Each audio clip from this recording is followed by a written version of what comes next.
Hi, I'm Janine. I'm here today with Dave Barnett from Attract Capital, and we're continuing the webinar series that's been going on.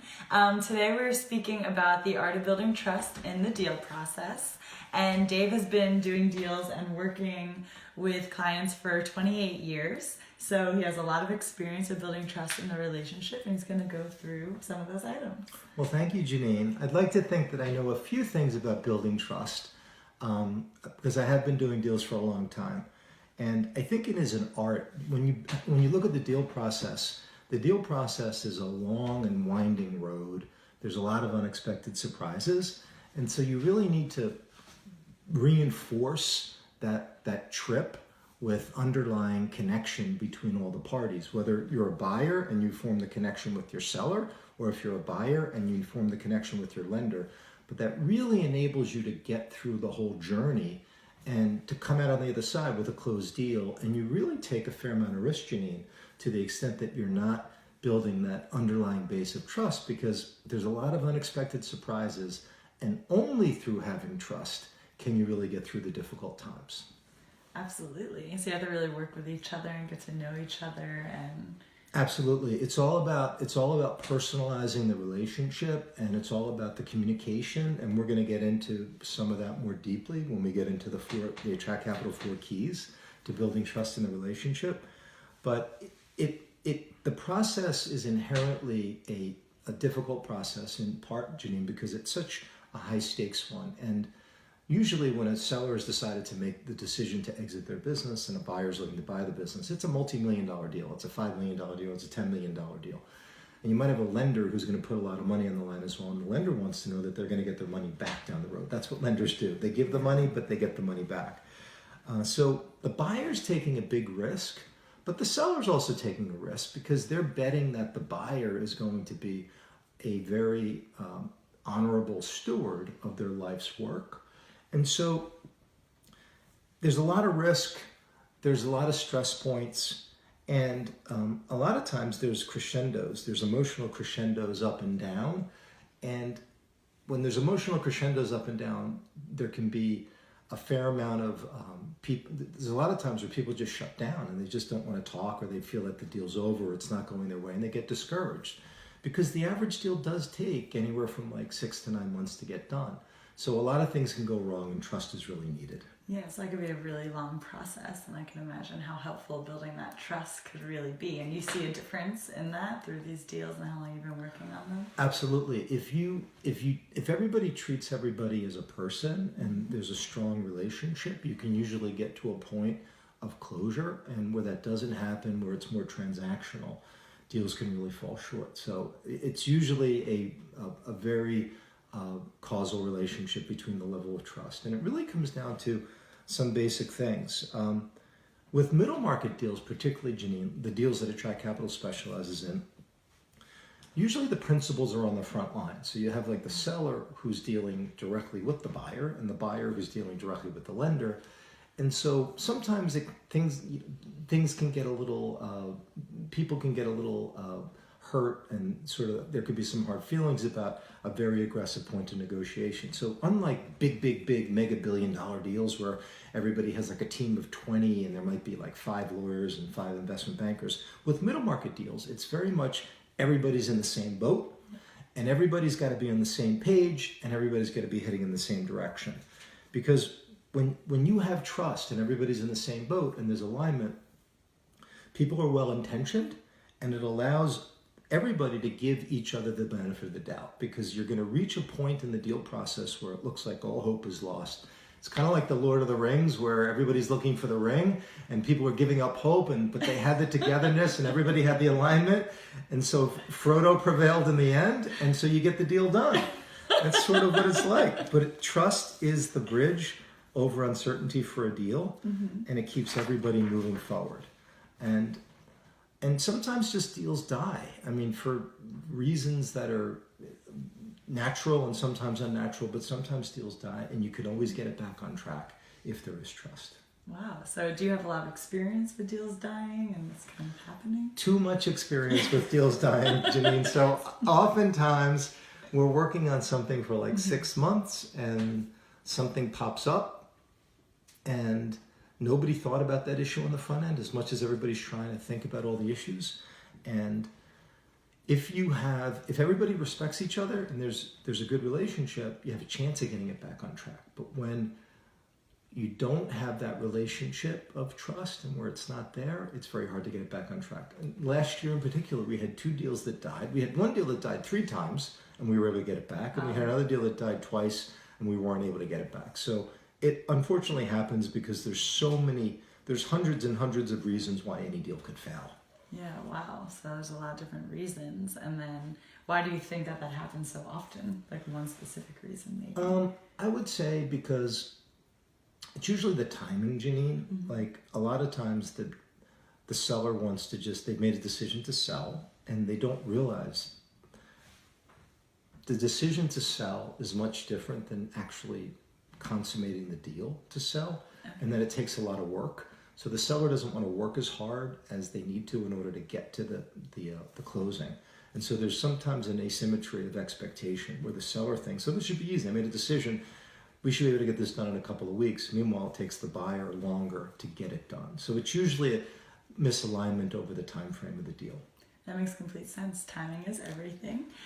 So as you're talking about all these different avenues and ways, ups and downs through the process, what are now the 4 key components of building trust with these deals? Okay, I'm glad you asked that question, Janine.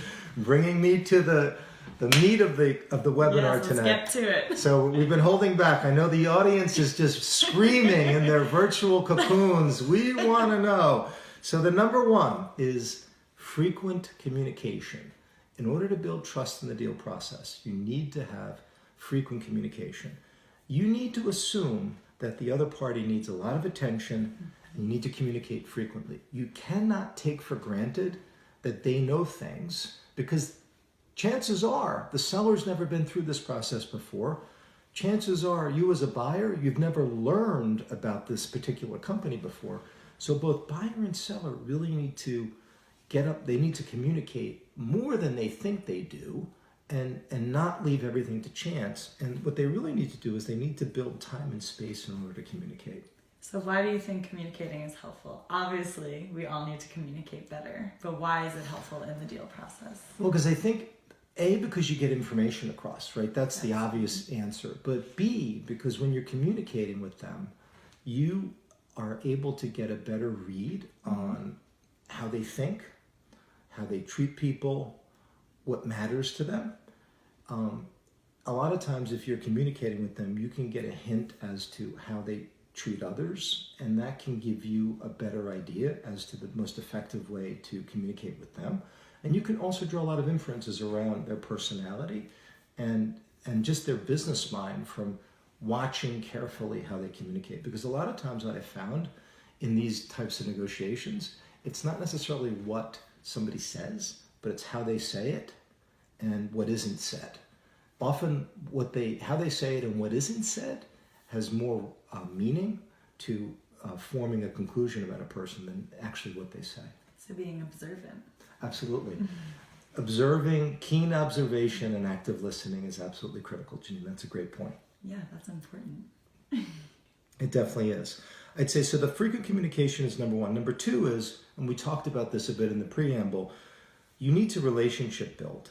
So when I say relationship build, you need to get to know them personally, not transactionally.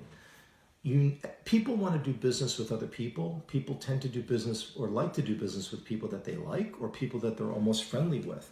People don't want to do business with machines. People don't want to do business with bureaucracies.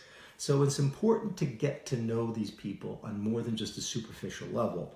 So you want to ask about their family. You want to ask about things that are important to them.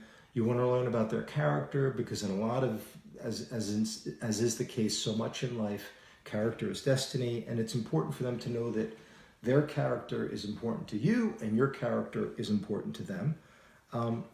And really, you can only do this, Janine, through like personal connection in a physical context. So everybody likes to send emails, everybody likes to text, everybody likes to Skype, but you really have to get in front of the person and sit across the table and body language and just seeing how focused they are and and just reading their micro expressions, which is, a fascinating field unto itself. But you really can't do it digitally, and you do yourself a disservice. So the relationship building in a physical sense, in addition to the frequent communication, are the top two keys to effectively building trust. So it sounds like you're making it a more humane process. You're taking it more than what's just on the paper. You're saying, who are you as a person? That's great, Janine. That's a perfect thing to say. It is not, business is not, and that's why this is an art. If it was a science, it would be what's on the paper. But what's on the paper might be the term sheet, or might be the legal document. But what it really is it's the spirit of the deal and how everybody will honor that into the future. And a lot of times, whatever is in the paper isn't going to be, you're not going to be dealing with what's in the paper after the deal closes. So that relationship is so critical. So the relationship build is number 2. Number 3 is, and this might sound like an easy one, but you have to vocalize respect for the other party. Oftentimes, a buyer misses a huge opportunity to really compliment and to recognize the amazing work the seller has done in building a company. It astonishes me. I've probably been involved in a couple thousand engagements where buyer and seller were having preliminary discussions. And when you compliment or say to somebody, listen, you built a really impressive company, it's a really great company, it kind of puts the whole relationship on a different level. And it's just a nice thing to say, and it's a great icebreaker, a great way to start it. So you really need to vocalize your respect for what the seller has done, or for what the lender has done for that matter. The 4th thing is authenticity. You need to bring authenticity to the table, and you need to communicate what's unique about yourself, including your successes, but also to talk about some of the things where you might have made mistakes. That's almost sometimes, Janine, as important as talking about the successes, because it makes you know what I'm saying, right? Yeah, so being a little bit more vulnerable, so opening up to them, not just being successful, but also showing where maybe you failed. Exactly right, Janine. So by talking about where you've stumbled, you become more relatable, and that invites them to think that they can trust you because you're more of a real person, as opposed to somebody who just is, the greatest, and you went to the best schools and you made your first million by the time you were 25, and you're born with a silver spoon in your mouth. After a while, that gets a little old. People really don't, respond to that. So, and I think to do that, you really want to convey what shapes you as a person. Like, for example, what are your interests? Do you like yoga? Do you like classical music? Janine, I've never asked you this, but do you like yoga? I think a little bit, yeah, I do. Okay, great. So I'll recap it quickly, and then Janine's going to recap it for you. But the 4 things are frequent communication, relationship build, vocalize your respect for what they've done, be authentic about yourself. Awesome. So thank you for going through all that, Dave. And you have it, the 4 concepts of building trust within the deal process. And like Dave just said, that's frequent communication, relationship building, vocalizing and respecting, and then also being authentic. So being your best self through this entire process. If you have any questions, if you're looking to go into this a little bit more, Dave is your expert. He's here to talk with all of you, and you can reach him at 631-645-1553, or you can email him at dbarnett@attractcapital.com. And best of luck with building trust in your relationships, and we hope to speak with you soon. Thank you, Janine. Thank you, everybody.